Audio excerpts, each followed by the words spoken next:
Amen. Thank you, Adam. Appreciate it. Well, welcome, church family. Glad to be here. Welcome, guests.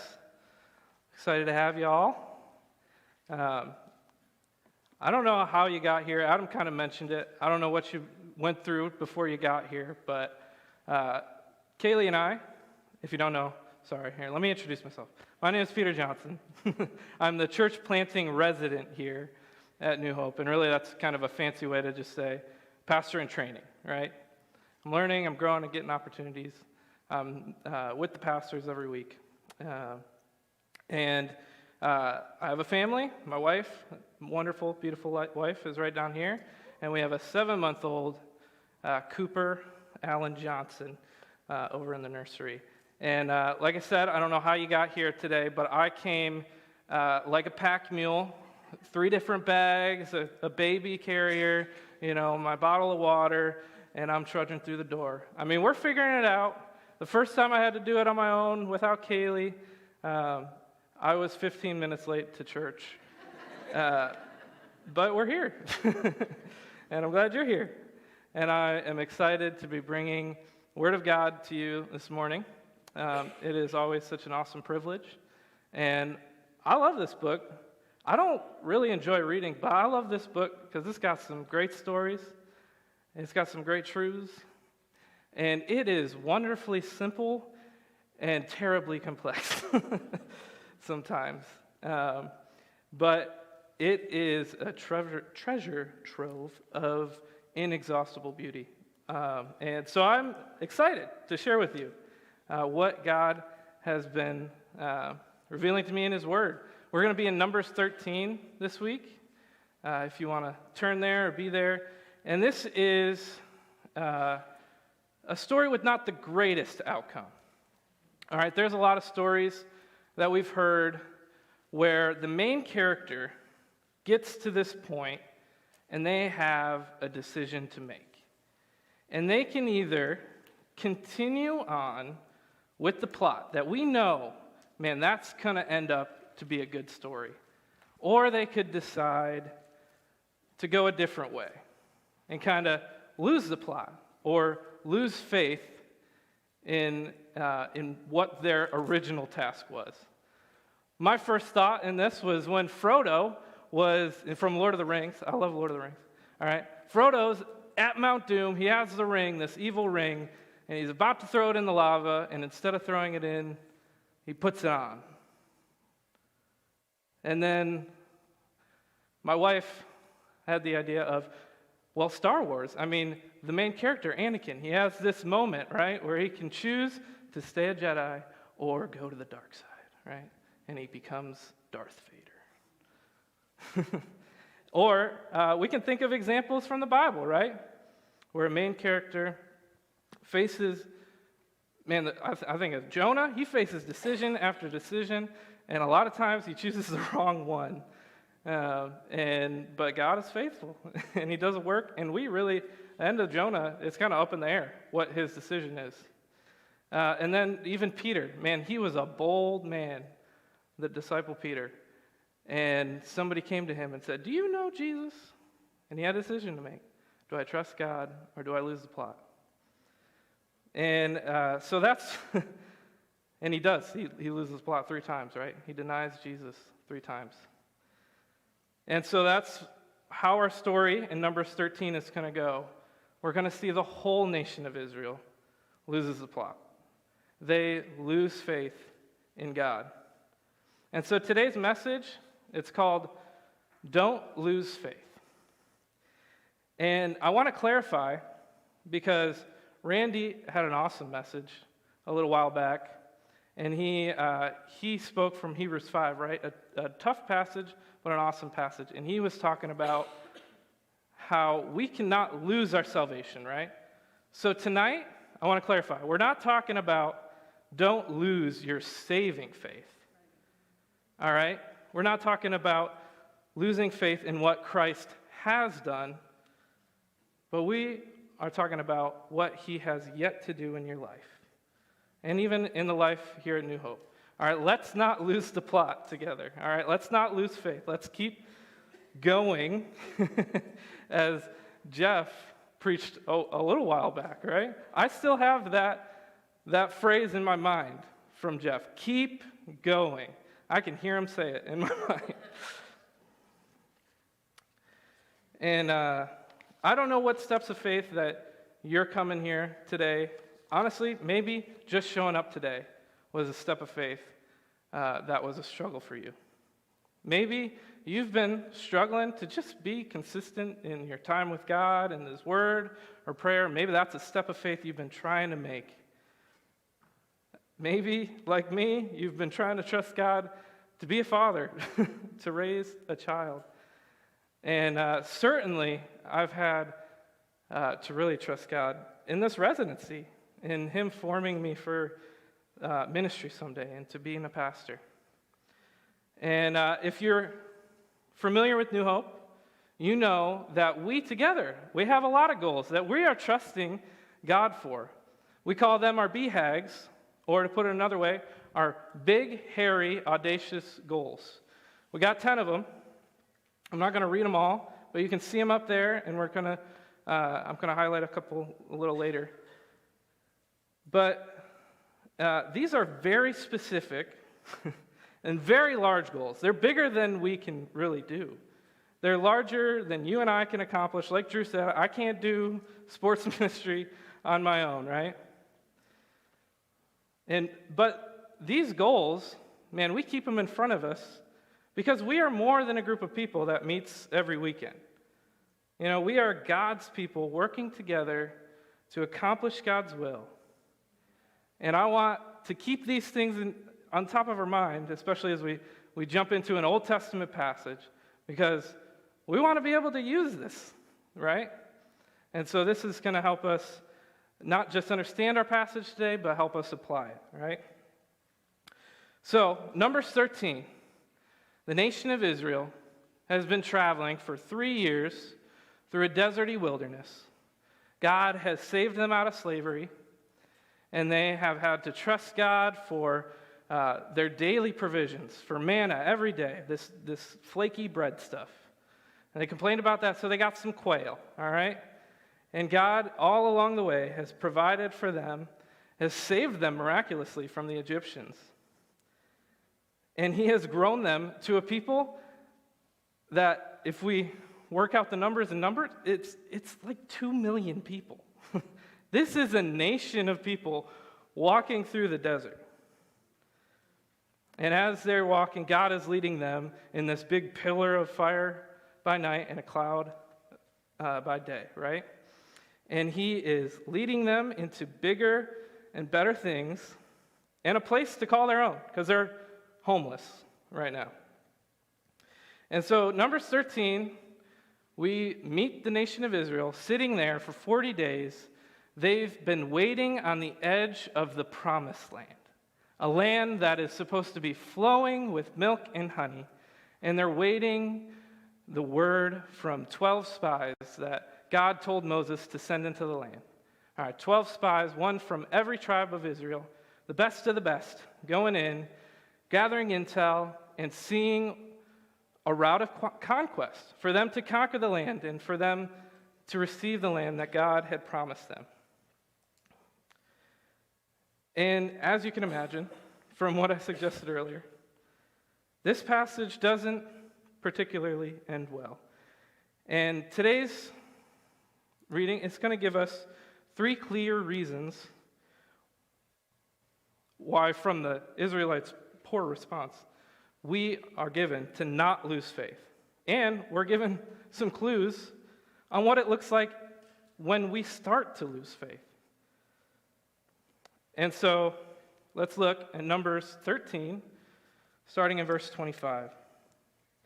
It says, "At the end of 40 days, they returned from spying out the land, and they came to Moses and Aaron and to all the congregation of the people of Israel in the wilderness of Paran and Kadesh." That's just right outside the promised land, all right? "And they brought back word to them and to all the congregation and showed them the fruit of the land. And they told him, We came to the land to which you sent us, and it flows with milk and honey, just like was promised. And this is its fruit. Okay, what's the fruit? So, a little earlier in the passage, we read that the spies brought back this huge cluster of grapes. And we're not just talking about some nice grapes that you might find at your grocery store that you can throw in a plastic bag and throw it in your cart and bring it home, right?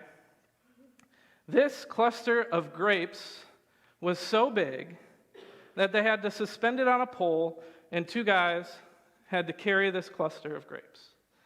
Now imagine you're one of the 2 million Israelites.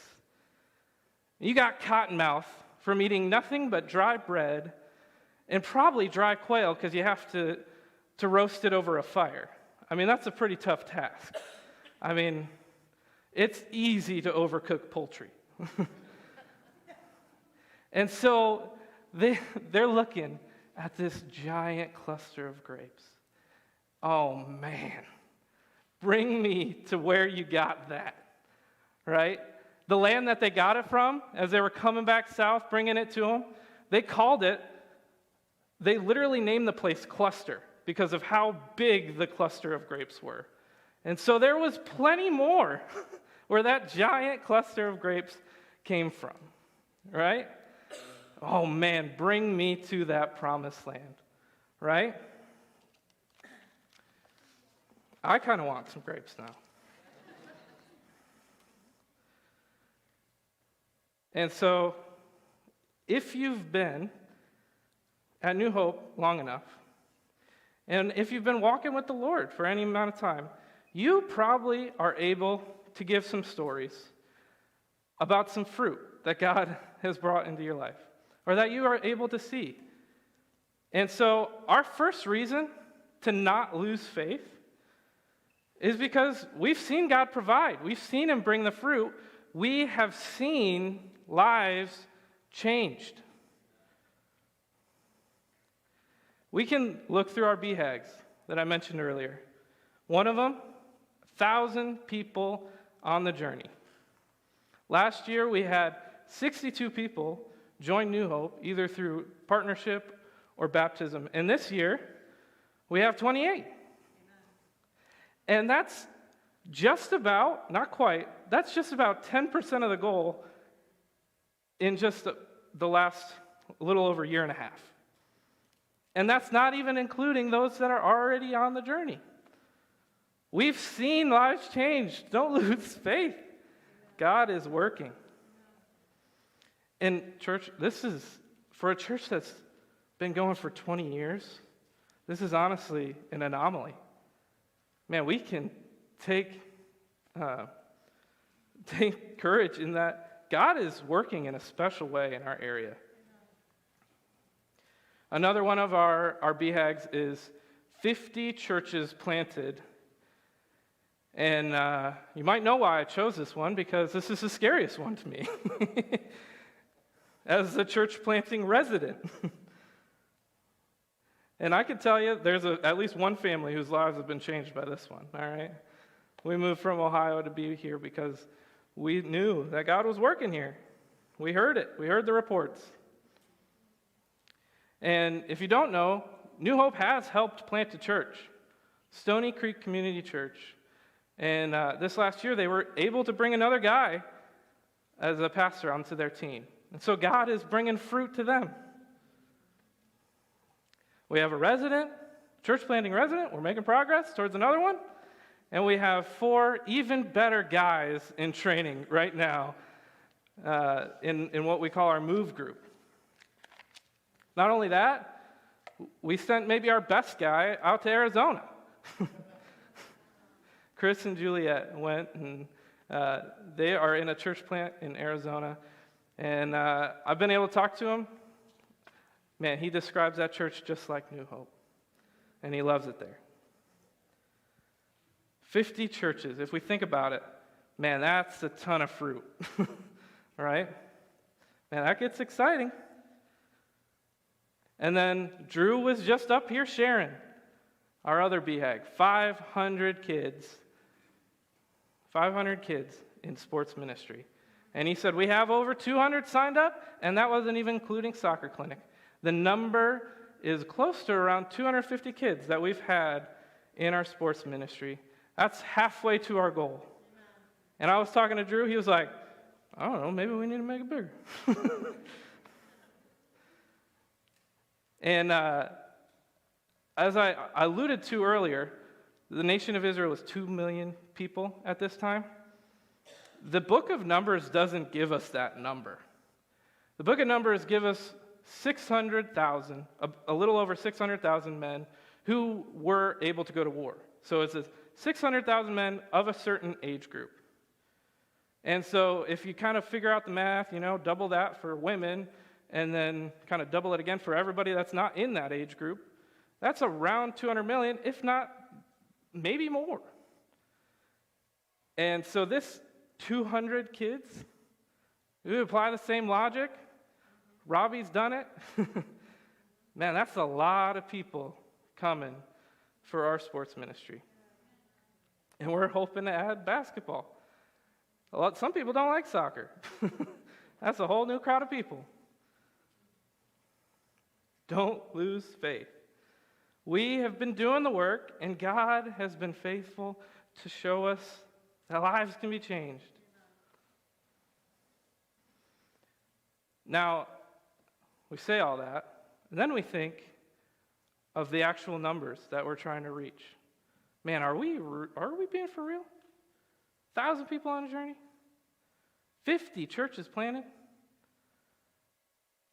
Could we be at a moment, could New Hope be at a moment in the story where we could continue to press on, or we could say, that's enough, we've done enough, and decide it's no longer worth it? I hope it's not said at New Hope, man, God did a lot of good there, but in the end, they gave in, They lost the plot, they lost faith, it was too much for them. Let's not be like the spies, who said in Numbers 28, these are the 10 spies, after they talk about this great fruit, this awesome land, they say, however, the people who dwell in the land are strong, and the cities are fortified and very large. And besides, we saw the descendants of Anak there. That's like saying, we saw a bunch of NBA-sized people. All right, they're scary. And the Amalekites dwell in the land of the Negeb, and then the Hittites and the Jebusites and the Amorites dwell in the hill country. And the Canaanites, how are we even going to fish? Because they dwell by the sea and along the Jordan. Oh, golly, what are we going to do? And then in verse 31, man, after hearing a guy say, no, we can do it, they say, we are not able to go against the people, for they are stronger than we are. The task of going to the promised land and capturing the promised land, it was absolutely too big a task for them. That's honestly what strikes me most, is the honesty that those 10 spies had. They were honest, but man, that was a bad report. It was an evil report because they totally destroyed the faith of the Israelite people. We need faith. We need to have faith in the one who can accomplish the work because we can't. And that's the second reason not to lose faith, is because we have goals, we have struggles, we have doubts, we have tasks that are too big for us. So feel free to fill that blank in with what applies to you. Our BHAGs, too big for us. We can't accomplish them without God's help. But we're not just talking today about our BHAGs. man, we do. We do have struggles. We do have doubts. We do have things. Some of us are ministry leaders. Man, that is every week. I got to be ready for a growth group. Right now, that's too big for me. I got too much going on at work. Maybe it's overcoming addiction.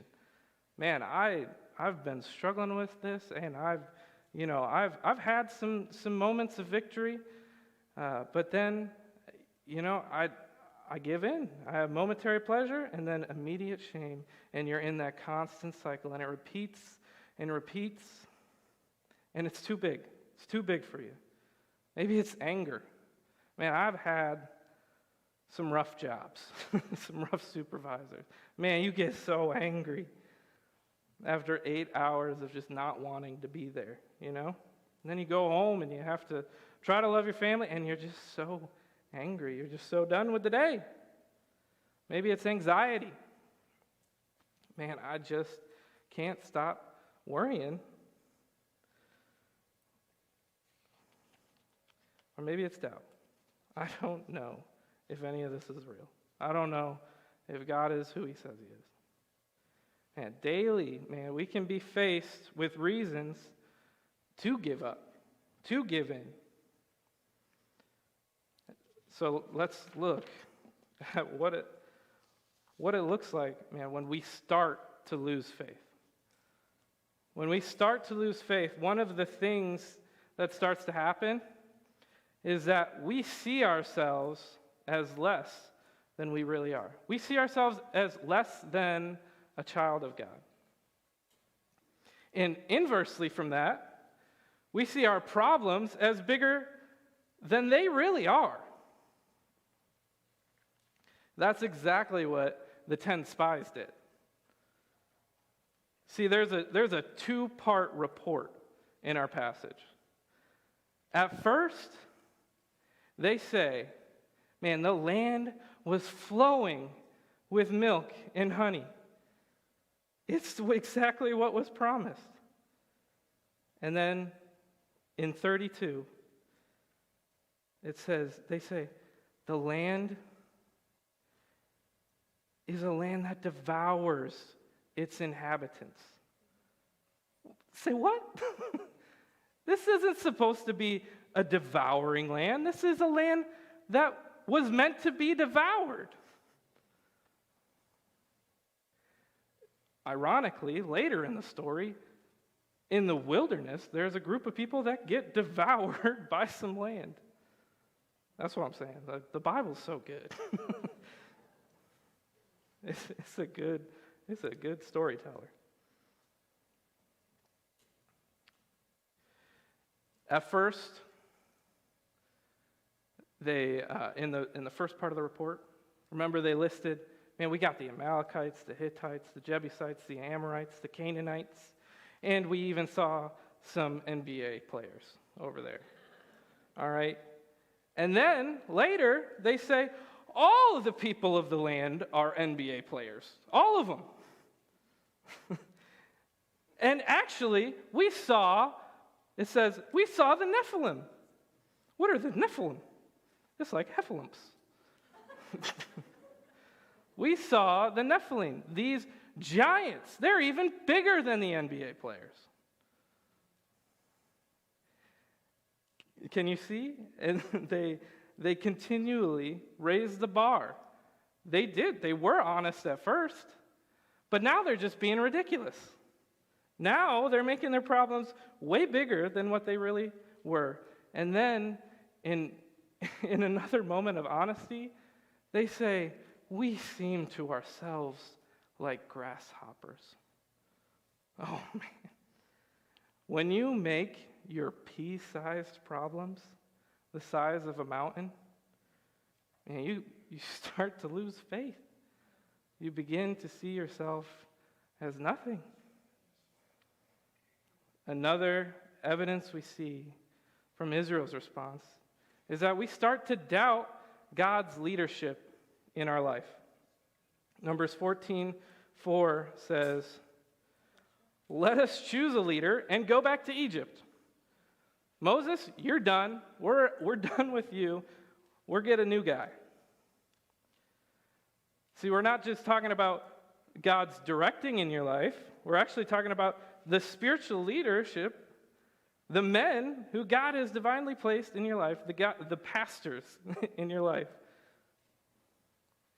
Israelites weren't just ready to bail on God's plan, they were ready to bail on God's man. And this was a man. I mean, Moses met with God often, so often that the book of Exodus says like they were best friends. And they wanted to lose access to that, to a man who could go to God at any moment. Man, what do I do, God?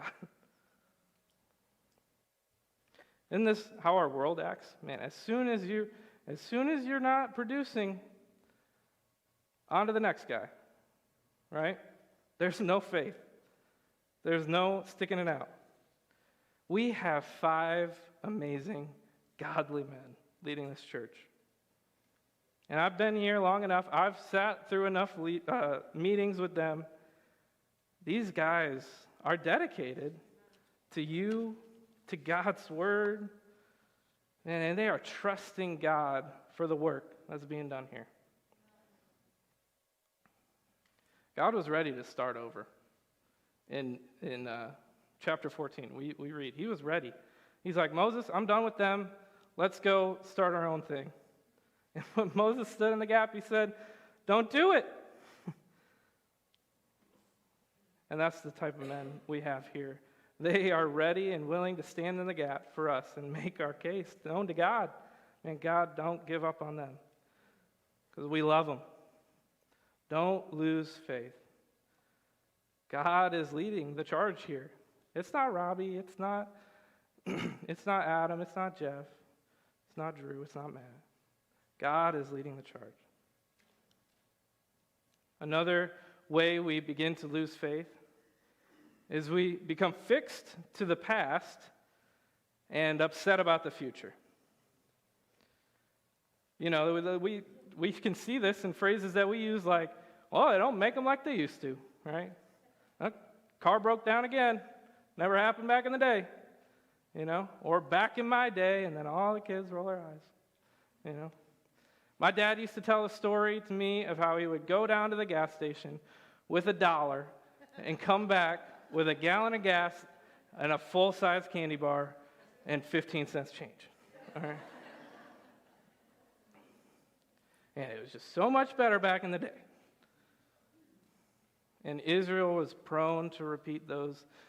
Oh man, back in Egypt, we had melons. Back in Egypt, man, we had some meat to eat. And now we're struggling through the day-to-day, and the future's not worth it. Numbers 14:2 says, all the people of Israel grumbled against Moses and Aaron. The whole congregation, all 2 million of them, I just realized that. The whole congregation said to them, would that we had died in the land of Egypt, or even the wilderness is better than this right now. Would that we had died in the wilderness. The Israelites trusted God so little with their future that they would rather die than continue walking with him. Church family, don't lose faith. There is so much to live for. Another way we start to see that we're losing faith in our life is we see God as evil rather than good. Numbers 14:3. Why is the Lord bringing us into this land? To fall by the sword? Our wives and our little ones will become prey. Would it not be better for us to go back to Egypt? There's no way they actually thought this, right? Did they forget what happened in Egypt? How he saved them from Pharaoh? And they crossed the Red Sea, and God crushed the Egyptians in the middle of that sea. He took care of their enemies, and he's been feeding them all along and bringing them and leading them to a land where they could have clusters of grapes and grow their own crops and have their own farms. Instead, Israel was choosing to view God's actions of deliverance as evil. They were choosing to see God not as a loving father, but as a home wrecker.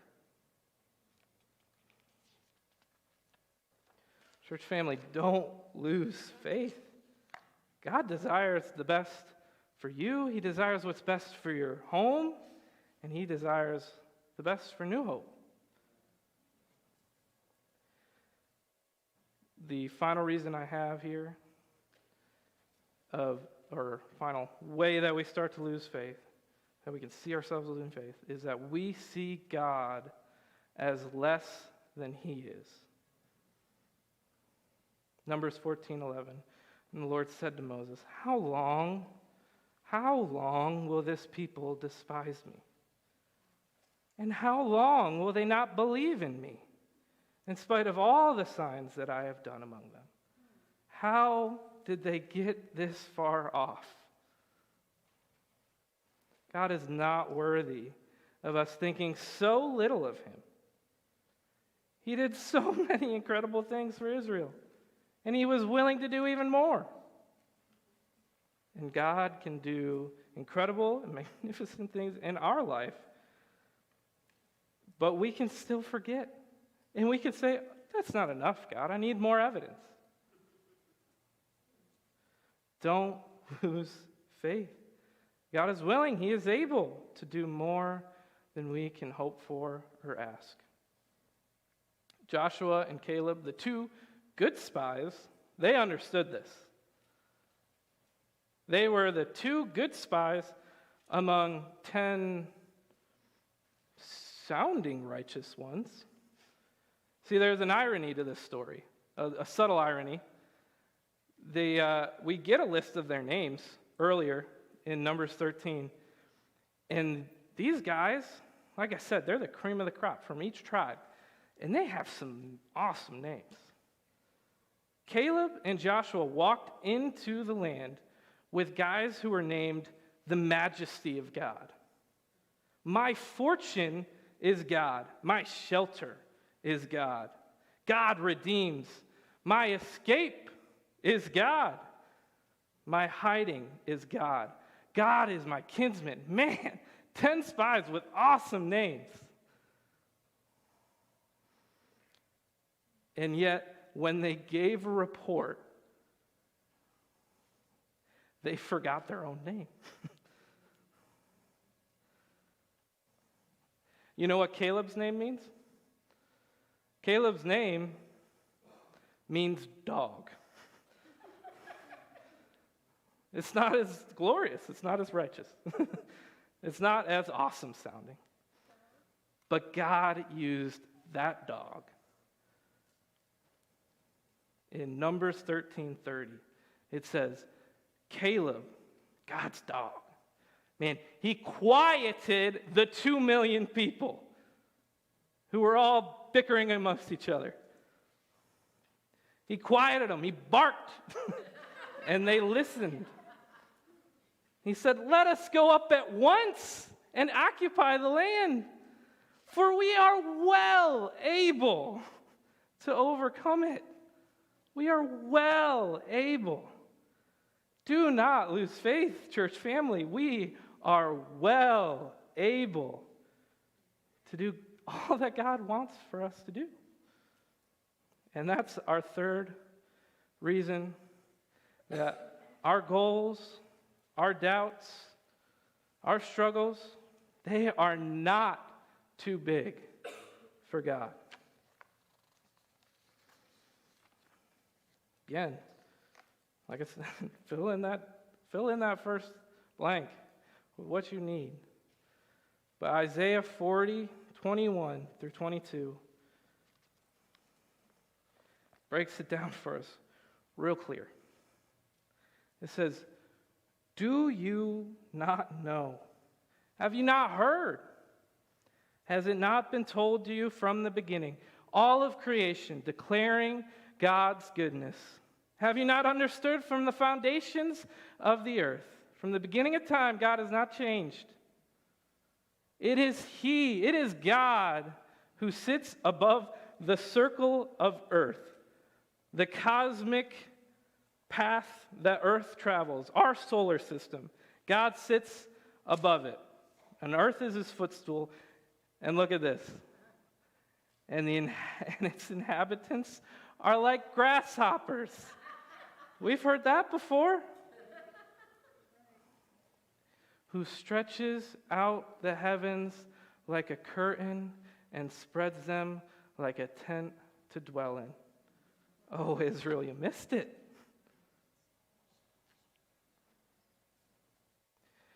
You can see there that there's another list of notes in your handout. But I really think we need to end right here, actually. Because this is absolutely what we need to go home with today. Like I said, we had 3 reasons to not lose faith and not give up. But really, there's just one. We have a big God who has done great things. And if we are willing, will do even more through us. Like I said, I don't know what you came with today, what struggles, what doubts, I've got to trust God for this. I got to trust God for my growth group. Maybe I want to join a growth group. I don't know how God's speaking to you today, but maybe there's a step that he is asking you to take today. And we have a decision team that's going to be down front that would love to talk with you and pray with you and make that commitment with you. And if this is the first time you've come and you've first time hearing how big and how great God is, and you're like, I want some of that. I want to be a part. I don't want to miss out on the promised land. And I want to invite you to really talk with somebody before you leave today and hear just exactly who God is, who Christ is, right? So before we head out of here, man, let's pray together. God, thank you so much for all the fruit that you've brought. Lord, for the goals that we have, and Lord, the progress that we've been able to make in those. Lord, I thank you for just the way that all these people are serving and growing and stepping out in faith more and more. Lord, help us to see just how big you are. And God, I pray that if there's anybody here tonight who doesn't know you but wants to, God, that they would pray with me now. God, I believe you are good. I believe that you sent your son Jesus to pay for my sins.